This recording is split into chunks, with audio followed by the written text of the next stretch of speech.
Yeah, I mean, it's the biggest game of the season for sure. They're our biggest rival without question. It's the game that means the most to the fans. We have the most history with them, and obviously we've had some really animated games with them in the past. Played them in the playoffs, played them in the regular season. We've played them in a lot of big games. So it's going to be no different. It's going to be really important for us to have the right mentality, especially coming off a loss. We didn't think we had our best performance in Chicago, and it was unacceptable. So we need to make sure we make it right at home in front of our in front of our fans and get a win. Do you think that animosity is still there between the two of you guys? Yeah, of course it is. It's always going to be there. It's never going to go away. It's never going to disappear.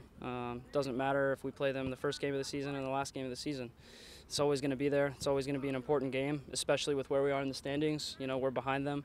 I think if we win this game and we still have a few games in hand, we like our chances to overtake them. But let's not get ahead of ourselves. We know it's going to be a very tough game. It's going to be a battle. It's not always going to be pretty soccer at times.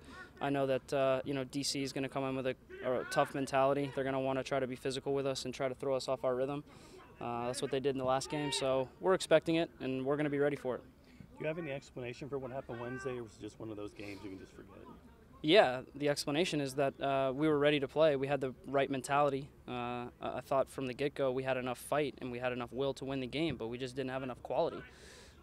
Defensively, we were all over the place. Seemed like every time they came at us, we were scrambling, we weren't communicating, we weren't sliding properly. And then with the ball coming out of the back into the midfield and then into the attacking third, we just weren't good enough. Everyone had too many sloppy giveaways, too many sloppy turnovers. 2 turnovers that led directly to goals, and when you do that to yourself on the road, you're never going to win games. So we had the right mentality, we had the right mindset, we just weren't good enough on the night. Kind of loss like that kind of come at a good time. I know you never want to take a game like that, but that comes at a good time going through a game like this. It just kind of keeps everybody back in track. Yeah, I mean, we would have liked to win the game. I think that was the goal, is that we were focusing on winning the game in Chicago. It was a winnable game. The narrative was that, this is a game New York should win because Chicago's in last place, but we knew that that's not always the case. We knew they were a good team, and we knew that they were going to come and give us everything they had. We always get the best from every team. I think we've earned that respect. I think teams come and they try to give us the best game that they can give us, so we knew it was not going to be easy. So maybe it's good that we got a bad game out of the way before the last 10 games. Certainly wasn't our best night, so it's in that sense it's good. But in terms of looking to DC, whether we won or lost, we were always going to have the same mentality going into the DC game. It's a huge game, biggest game of the season up to this point.